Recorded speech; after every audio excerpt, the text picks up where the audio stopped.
Welcome to Go Solo Live. Don't you mean go solo live?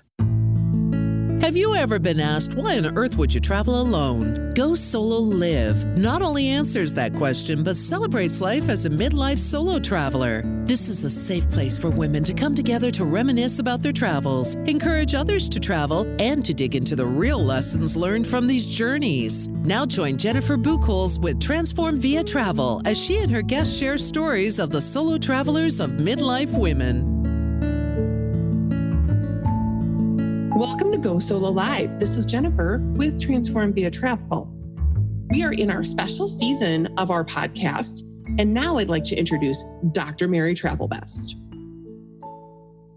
Welcome to Dr. Mary Travelbest's Independent Travel Guide. This is for women who travel, who want to travel, and especially for those who want to travel independently. What's on your bucket list? You can tell me your dreams, your wishes, and your travel fantasies of where you want to travel, and I'll help you get there. I'm going to respond to your travel questions, as well as share my mistakes and missteps in travel, because I've made just about every mistake. You don't have to. I wrote and published the best-selling and famous book, CD, and website, The World's First Guide to Independent Travel. And since 1993, I've been running a marketing business, raising 4 children with my husband, and been a university professor while traveling. My travel experiences are helpful to others like you. I want to share them so you make your trip the very best, like Travelbest. In this episode, I'll talk about the FAQ, advice about political views while traveling. Should you be outspoken or not? I'll talk about the destination of Boston. I'll talk about my mistake. And I'll also give you some advice. So here's the FAQ. What is your advice in terms of talking about your political views while traveling in other countries? Should I be outspoken or shy away from expressing my politics? I'm going to give you my very personal opinion, and this is something that is just for me. I don't know if it's going to work for you, but my advice is to kind of keep it quiet. And this is because you are a guest, so act like one. I think you should be respectful when you're traveling. And you can disagree with the policies in your country or even in the country that you're visiting, but it's really not your place to bring your culture to them. I think traveling is about experiencing their culture. I may not always get this right, but that's what I think is the best practice. And thanks for asking. Now, some examples. If you are asked about the U.S. politics, you can answer that, but maybe just stick to the facts that you do know. An example of what happened to me in China was I was asked my opinions, and this is going back, I was asked my opinions of President then Reagan. And the people there, they had a very limited view of the news. They didn't have all the voices. So I was able to talk about what I thought, but I didn't try to convince them that my opinion was the best. So choose how you want to act, but try to think about the respect that you would want if someone was visiting your country. The golden rule goes far. Now let's talk about Boston as an independent destination. So what's so special about Boston? I think it's a great walking city. I remember going miles and miles of just walking. Of course, the subways are easy to get around in the city. They're very, very fast, so you can cover a lot of ground. I didn't really like driving around too much.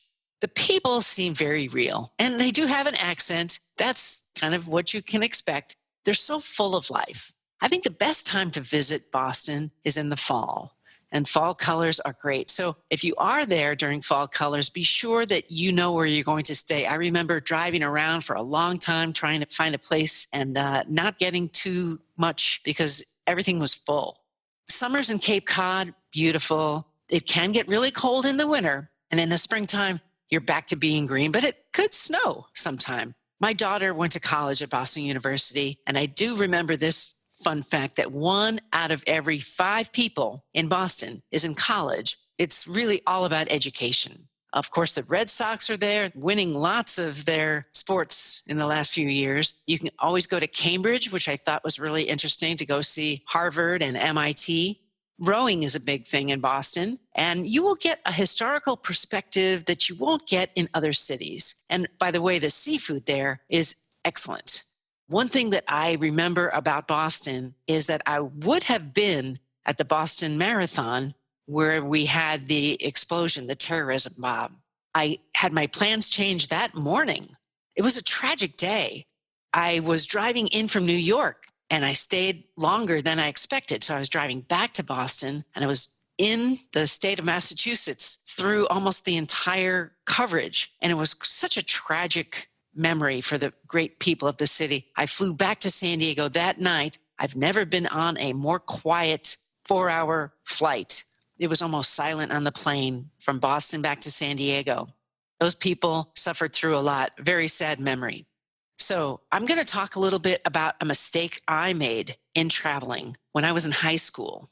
And I'm really embarrassed about this. I haven't really told too many people about this, but I spoke badly to the TSA back when I was in high school. And I was warned and I was scared. And since then, I've never done anything like that. I made some bad judgments when I was in the security line at the Denver airport in Colorado. No one got hurt, but I was really immature. So if you are listening to this, just be careful what you do when you're going through any security situation and don't do what I did. I remember a few years later, I was in my late 40s and I was going through the Atlanta airport. I remember having to remove my belt, which was kind of new back then. And it was a cotton belt, but I still had to remove it. And I did. And at the time I had a baby and 3 toddlers with me. But I was respectful and I did that. I had nobody to help me, but because, that was the rule, I figured out how to take care of the kids and get through and take my belt off, and I followed it. But always be respectful of the TSA. Now, today's travel advice. This is about researching your trip. So how do you look to the internet to help you get your trip researched? One of the things you can do is think about the trip.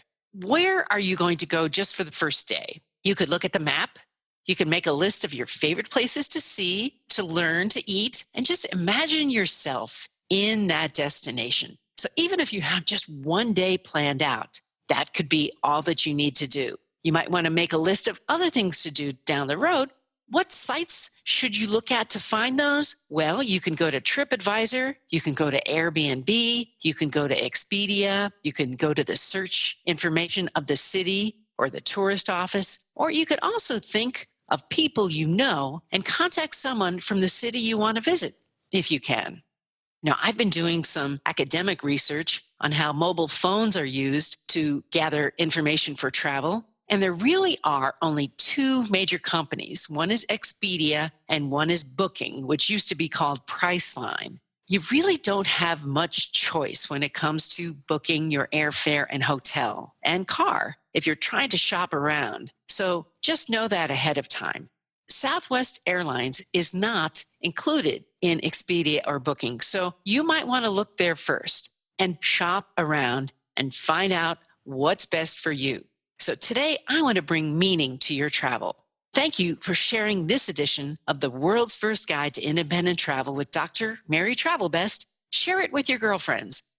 If you want to know more, just search for Dr. Mary Travelbest. You'll find me on the web, on social media, and in audio formats. Helping women travel best is my goal. So please send me your travel questions so I can help you and help others too. I'm looking for you to travel best. So go ahead and let me know what's on your bucket list.